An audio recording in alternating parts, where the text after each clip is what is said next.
Olá, ouvintes, sejam bem-vindos a Uma Turma Jazz, nosso podcast de música instrumental. Uma Turma Jazz.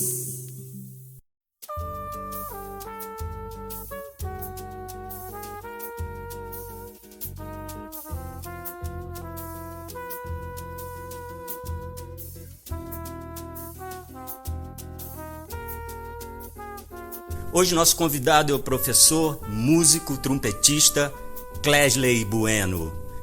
Boa tarde, Clesley. Boa tarde, Omar. E eu quero começar pela sua infância. Qual foi o seu entorno musical? Cara, eu acho que é uma memória que eu acho muito legal, assim, que é meu pai ouvindo Luiz Gonzaga em casa, né? Isso é uma coisa muito interessante. Ele tinha o toca-disco dele, toca-fita, na época não existia CD, né? Década de 80. E era isso. Então, todo dia meu pai chegava do trampo, ele colocava lá Luiz Gonzaga. Que era, tipo, fantástico, porque depois de muito tempo, né? Adiante, quando eu comecei a estudar música em uma instituição formal, né? Que foi o conservatório lá de Tatuí. Eu cheguei lá e de repente a galera toda numa onda de tocar música brasileira, tocar baião, tocar, né, enfim, frevo, as coisas também com uma forte influência do Hermeto Pascoal. E eu olhava aquilo e falava, putz, pode crer, eu já ouvi isso, conheço isso. Então rolava essa memória, né? E também, assim, na Paraíba rolava a minha mãe, que tinha uma outra vivência. Minha mãe é mais um outro quadro. O Brasil ali da década de... Imagina, jovem da década de 70, ouvindo como parâmetro de coisa boa, coisa americana. Então minha mãe só ouvia rádio, música internacional, enfim. Mas a grande memória que eu tenho mesmo, assim, da Paraíba, né, da minha infância, é essa coisa do meu pai ouvindo disco. A gente não ia para os eventos, né? Imagina, ia sair meu pai sem grana, com a minha mãe sem grana, com dois moleques para dar trabalho, não ia para os rolezinhos, né? Baladinhos, assim, Então, e você saindo de lá, você foi para São Paulo direto, né? Isso, interior de São Paulo, Bauru. E essas referências musicais, elas começaram a mudar ou elas tiveram um segmento? Você, por já ter aquela influência do Luiz Gonzaga, você continuou ouvindo aí em São Paulo, começou a modificar o seu entorno musical? Mudou muito, muito, assim. O que acontece, né? Aquela coisa, minha mãe e meu pai viraram evangélicos, então a gente não ouvia mais músicas de fora da igreja. Isso é um problema. Eu vejo isso como um problema bem complexo na minha formação musical, inclusive, né? Tem muita coisa que eu conheço, passei a conhecer depois de bem mais velho, depois que eu fui estudar música na escola, né? Lá em Tatuí, depois na própria Unicamp. Porque é isso, eu tive um gap eu cheguei em Bauru com 6 anos de idade, né? Então, dos 6 a praticamente 18, eu não ouvia música que era de fora da igreja, porque era pecado, porque, enfim, imagina, né? Sim, sim. É um absurdo. Então, eu tive esse gap aí de 10, 12 anos, tá entendendo? 10 anos, porque eu entrei em Tatuí em 2002, eu tava com 16 anos, né? Aí começa a você ver os caras tocando ao vivo, e aí nessa época eu ainda tava na igreja, né? E, putz, mas pode? Eu falei, mano, música instrumental pode. Ai, que bizarro, né? Olha aí, a instrumental conectando, né? E porque eu imagino também que você, com esse ato aí desses anos, né, na igreja e tal, você saiu dali cheio de fome de ouvir coisas, né? É que isso é muito louco, porque se você nem sabe que existe, você não sente falta do que não existe na tua cabeça, né? Mas aí quando você começa a ter um convívio mínimo com, né? No caso lá em Tatuí, você vendo a galera tocar, entra de novo aquela questão, aí você ouve o cara tocando um baião, aí você lembra do Luiz Gonzaga, você lembra da coisa. Frevo foi o mais engraçado, que aí, de repente quando eu ouvi frevo, eu falei, eu ouvia isso, parecia as músicas às vezes que eu ouvia lá na Paraíba e tal. E aí de repente aquilo virou uma coisa que, putz, aí você começa a sentir falta. Aí eu comecei a ouvir jazz, aí pra ouvir jazz era pesquisar, falaram que jazz era legal. Então aí eu comecei a pesquisar, tipo, na internet. Imagina, 2004 foi meu primeiro computador, assim, um tio meu que tinha grana pegou um computador mais velho, assim, que ele tinha lá da empresa dele, deu pro meu irmão e pra mim. E era aquele esquema de um pulso depois da meia-noite, né? Então eu não dormia. Ficava caçando, baixando música, lendo sobre. Então... Você saiu desse processo da igreja, de estar ali, né, só escutando aquela música da igreja, e foi pro conservatório. Praticamente você passou de música evangélica para ser também uma música ocidental, colonizadora, onde a gente não tem Hermeto, onde a gente não tem nada disso. O que você pensa sobre isso também? Né? Isso é interessante, Gilmar, porque eu acho que Tatuí é um ponto fora da curva nesse lugar. Né? Um dos primeiros cursos de música popular do Brasil foi lá. Na sequência veio o Unicamp e o Unirio, né? Isso é importante de se falar. Então, o que acontece? Por volta do início da década de 2000, ou final da década de 90, você tinha dando aula de piano lá no conservatório o André Marques, pianista do Hermeto Pascoal. Você tinha uma galera que estava muito nesse segmento da música do Hermeto Pascoal, né? Então pintou um movimento muito forte de música brasileira lá. Então você tinha assim todo esse corpus teórico do conservatório pautado na música de concerto, é muito forte, né? Enfim, o Conservatório de Tatuí tem um curso muito forte de música clássica, né? De música de concerto, de música erudita, mas tinha essa coisa da música popular também, sabe? Agora eu queria, já passando todo esse tempo, você em São João del Rei, o panorama cultural da cidade, como é que você chegou aqui, que você encontrou esse panorama cultural? Você acha que a gente ainda tem muita carência de políticas públicas? Olha, eu vou contrastar, assim, né? Fiquei pouco tempo na Paraíba, volto lá para visitar meus tios, beleza. Então você vê um cenário que rola, as festas e beleza, né? Fiquei um bom tempo no interior de São Paulo, em Bauru, depois Tatuí. Tatuí definitivamente era o pior dos cenários, assim. Tem uma escola fantástica, só que a cidade não acolhe, não propicia trabalhos. Fui para Campinas e morei num lugar chamado Barão Geraldo, que tinha também, por conta da Unicamp, né, enfim, uma forte atividade cultural, um pessoal que estudava super legal, assim, tal. Mas aí, quando você chega aqui no interior de Minas, aqui em São João del Rei, né, você se depara com uma situação que é muito bizarra, que o pessoal é muito musical. O pessoal é muito musical. Às vezes a pessoa não está naquela coisa do estudar formalmente, né, enfim, tá preocupado em estudar harmonia para saber o nome das coisas. Não, mas a galera pega o instrumento e toca. A galera vai cantar, canta afinadinho. Então você tem um material ali humano pensando em produção artística que é muito rico, muito forte. E aí começa com uma coisa que eu tenho percebido, né? Que assim, essa desenvoltura artística, esses produtos artísticos musicais que vão surgindo, talvez não estejam em conformidade com as demandas de mercado. O mercado não está preocupado em humanizar. O mercado quer lucro, né?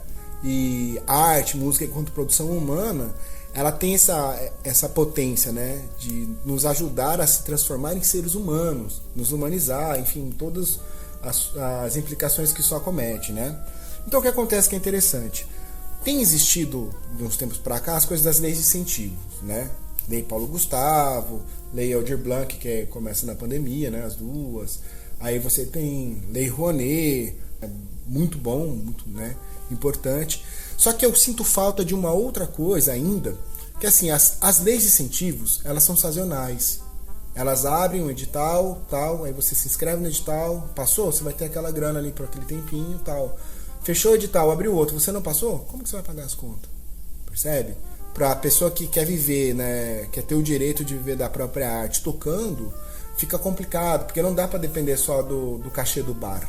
Por mais que aqui tenha, né, bastante bar que role som e tal, mas sinto falta do Estado entender a real importância de todas as linguagens artísticas e propiciar empregos não sazonais, empregos de verdade, assim, sabe? Estabilidade. Também deveria ter uma política pública de incentivo, de...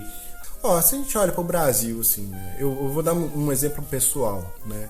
Eu estava no terceiro colegial quando fui fazer Tatuí, estava com 16 anos, né, 2002, 16 anos. E eu, tipo, já no primeiro e segundo colegial, eu quase não ia na escola porque eu trabalhava durante o dia e à tarde já estava estudando música, então não estava muito preocupado com a escola. Enfim, muitas das vezes quando a gente acha aquilo que a gente quer fazer, que a gente ama, que a gente gosta, a gente foca naquilo. O cara que geralmente estuda música, quer ser músico profissional e às vezes começa cedo, ele meio que acaba negligenciando essa outra esfera da formação, que é aprender a escrever direito, ler direito, fazer as coisas, né? Foi o que aconteceu comigo, né? Então, fortuitamente, eu fui fazer lá depois que eu ouvi falar que existia graduação em música, que existia Unicamp, fui fazer cursinho, tive toda a dificuldade do mundo, aprendi Passei e tal, e até hoje eu tenho dificuldade com escrita. Já fiz mestrado, já fiz doutorado, escrevi um monte de coisa e não sei escrever ainda. Porque eu tive essa defasagem no, né, oitava, primeiro, segundo, terceiro colegial. Foi qualquer coisa. Eu acho que muitos dos caras que trabalham com música, estudam música, às vezes acabam tendo algo parecido comigo nesse lugar, né? Você encontra a paixão da sua vida. Você quer estar o dia inteiro fazendo aquilo. Você quer estudar. Você percebe que quanto mais você estuda, maiores são as suas possibilidades de se inserir no mercado, de tocar, de fazer aquilo que você ama fazer. Você não quer perder tempo com outras coisas. Aí esse cara depois cai num mundo onde aquilo que, para tanto quanto ele estudou, não é tão bem-vindo, porque tanto faz se você toca pra caramba ou se você toca ok, né? Você ganhar os seus R$150 no Boteco X, sabe? Isso é bem complexo, né? Aí o cara não sabe escrever, né? Mas aí esse cara, de repente, tá interessado em aprender a escrever, tem essa... Mas, de fato, se o cara... eu fico pensando, né? A ocasião acaba fazendo as coisas também, né? A água bate na bunda, a gente sai dando braçada. Verdade. Se o cara entende que isso pode ser um recurso, as leis de incentivos, ele aprender a escrever um edital, entender fazer... Porque, por exemplo, a galera roda muito na hora de fazer planilha, né? As planilhas de gastos, né? Porque assim, quando você está estudando música, você está estudando o seu instrumento e música. Você não está estudando logística, você não está estudando produção, você não está estudando que o lugar tem que ter uma iluminação, que você precisa deslocar de um lugar para outro e que isso tudo tem que estar na ponta do lápis para você mandar para os caras que vão emitir os pareceres do seu projeto, né? Essas coisas estão de planilha, né? Aí o bicho pega. Sim. Mas eu vejo assim que poderia ter nas próprias escolas, desde o ensino médio, né, que a gente sempre fala, você mesmo falou que teve um ensino médio, um colegial bem precário e tal, então a gente vê que falta muito, que isso já poderia começar desde daí, não é? Com toda certeza. Tem um detalhe que eu fico pensando, João Marco, é o seguinte, né? A gente ainda está circunscrito a um modelo de mundo, de uma visão de mundo que é do início do século XX, né? Que é a visão do especialista, né? Eu tenho que saber tocar trompete. Sabe aquela coisa do Fordismo, né? Entendeu? Sim, então, sim. ó, a minha engrenagem ali que eu tô apertando, o prego que eu tô, o martelo que eu tô batendo nos pregos que passam na minha frente ali na série, né? É o tocar trompete. Todo o restante, alguém faria por mim em um outro momento de mundo. Esse momento já não existe mais. Então, o cara, além de tocar bem, além de saber escrever, além de saber compor, o cara tem que saber se produzir. As formações, e agora falando de ensino superior também, o pessoal da universidade está começando a entender a importância disso. A gente vê, por exemplo, aqui na UFCJ mesmo, o Toninho, ele deu, se eu não me engano, um semestre agora de uma disciplina meio que voltada para esse recorte, né? Tem existido concursos voltados para a área meio de pessoas que trabalham como técnica de som, estúdio e tal, mas voltado também para coisa de produção musical. Rolou em Goiás, se eu não me engano, rolou no Pará, aqui na UFMG também é algo parecido, sabe? Que precisa, né? E como educador aí, o que você tem experimentado de experiência nesse sentido, da gente puxar mais os Villa-Lobos, Guarnieri, os Hermetos? Você acha assim, você vê uma perspectiva a médio ou curto prazo de que essa grade curricular de 4 semestres de música ocidental e um semestre só de música popular brasileira, coisas desse tipo, elas podem mudar, eles podem chegar a esse tempo de valorizar mais os grandes compositores e músicos brasileiros? Tem uma coisa que é interessante, né? Sobretudo a música de concerto, quando você pega, por exemplo, das narrativas do século XIX, a ideia do gênio, a estética do gênio, tal. Então é quase como se fosse uma religião. Olha, bem complicado, né? Então aí tem pessoas ainda hoje que acham que existe a música, com M maiúsculo, e essa música que a galera dança. Eu já ouvi isso, né? E é uma visão meio ingênua, né? Vamos colocar assim, de realidade musical. É uma cosmovisão musical muito pobre, né? Mas que ela está ancorada talvez no próprio ego, porque bem, isso eu não sei fazer, eu só sei fazer isso aqui, eu só sei tocar esse tipo de música. Então isso que eu sei fazer é bom. O que eu não sei fazer, eu não sei porque não é importante. Quando a gente vai às vezes para essa esfera de ego, acaba tendo esse tipo de comportamento, né? Eu acho também que tem uma coisa que é importante da gente pensar, que tem existido um movimento de um pessoal, e eu me insiro nesse lugar assim, né? De trabalhar com uma perspectiva de ensino de música brasileira, de pesquisar o que é esse fenômeno, né? Tem pessoas que hoje, vou citar aqui o Ramon Del Pino, meu irmãozão, gravou o meu disco, né? A gente toca junto bastante. Ele está bem circunscrito essas perspectivas de decolonialismo, né, decolonialidade, né, que é justamente você olhar não só para os músicos, mas também para os autores, os pesquisadores daqui. Aí entra essa questão de pesquisa. Olha só. A pesquisa ela ajuda, por isso ela é um do tripé ali, né? Um dos tripés da Universidade Pública, ensino, pesquisa, extensão. O que eu ensino é produto daquilo que eu pesquiso, porque é na pesquisa que eu atualizo e gero novos conhecimentos. Atualizo conhecimentos e gero novo conhecimento, porque o mundo vai mudando, os seres humanos vão mudando, as tecnologias vão mudando, as visões de mundo vão mudando, os mercados vão mudando. Porque é só a minha mente artística e musical que tem que permanecer ali cristalizada, né? Enfim, percebe? Então entra essa necessidade da pesquisa. Só que para isso, por exemplo, aí a crítica aqui da própria UFCJ. A UFCJ é uma das universidades com pior relação docente-técnico. Se a gente tem uma relação ruim docente-técnico, parte significativa do trabalho técnico, administrativo, vai ficar ao encargo dos professores. Então, em vez de eu pegar e produzir artigo, ler texto, me atualizar, fazer pesquisa, eu tenho que ficar fazendo burocracia, às vezes, sabe? Isso é um problema, né? Sobretudo a gente no campo artístico. A arte tende a ser, por exemplo, no mundo, um viés de vanguarda. A arte tende a antecipar as coisas, né? Primeiro pinta uma criação artística, aí alguém reflete sobre essa criação e aí muda paradigmas de visões de geralmente mundo, ela é rejeitada a princípio, né? A princípio, sim, sempre tem essa estranheza, mas aí depois que acontece, a coisa engrana. Como que a gente vai pensar em questões de vanguarda, né, de um pensamento revolucionário, essa é a palavra-chave pra gente aqui, né? Se eu estou preso num computador fazendo burocracia, né? Retrabalhos, enfim, então é uma questão. Então eu não olho com muito otimismo essa coisa dessa revolução em relação a currículo. Não olho ainda, né? Eu acho que pessoas que estão bem circunscritas a uma visão amarrada e fechada de mundo vão aposentar. Se abrir concurso, né, para essas vagas que vão surgindo, e as pessoas que forem entrando forem pessoas com cabeças mais abertas, aí a gente chega no lugar. Porque o lance, eu acho, né, não é demérito. Tipo, por exemplo, não, Beethoven, Bach, coisa antiga. Não, os caras são foda. Bom pra caramba. Bom também. Claro. Não é, os caras não são os especiais. Os caras comiam arroz, feijão e iam no banheiro que nem nós. Ser humano, tá entendendo? Assim como o Hermeto Pascoal, assim como você, assim como eu, assim como qualquer um, sabe?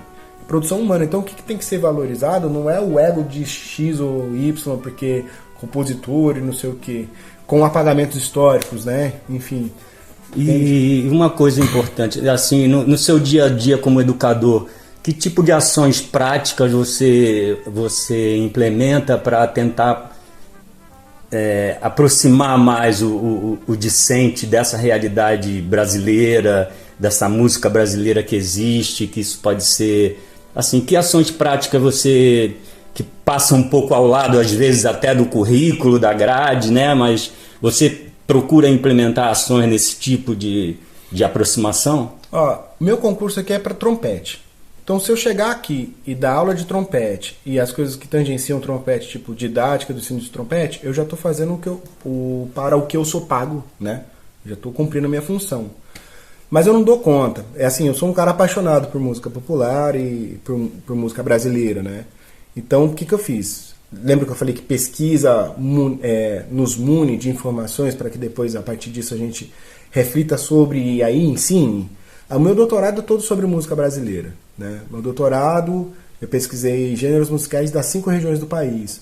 Meu mestrado, eu já fiz algo parecido também, já foi sobre frevo e baião, sobre improvisação para essas duas questões, né? Mas eu acho que a grande questão é a gente não tratar, por exemplo, quando a gente pega assim, tem o machismo, né? Aí o contrário do machismo não é feminismo. Porque o feminismo não quer um protagonismo na mulher que subjugue o homem e coloque-o numa condição, sei lá, servil ou qualquer coisa. O contrário, em tese, de machismo seria femismo, né? Por que eu tô falando isso? Eu, enquanto alguém que estuda música popular, não quero tratar da música erudita com desdém, né? Então, as minhas ações práticas, né? A tua pergunta é essa. Uhum. Todas as disciplinas que eu oferto aqui que são eletivas, né, que foi prática de música instrumental brasileira no semestre passado, as improvisações que eu divido com o Léo, né, eu sempre trago coisa de música brasileira. ou um gênero, ou uma forma de tocar, ou uma narrativa sobre. Eu acho muito importante fazer isso. E eu sempre procuro também dar exemplos, né? Não só de música brasileira. Eu procuro trabalhar com uma coisa que são as dialogias, né? Os diálogos possíveis que eu consigo Até porque, jogar, né?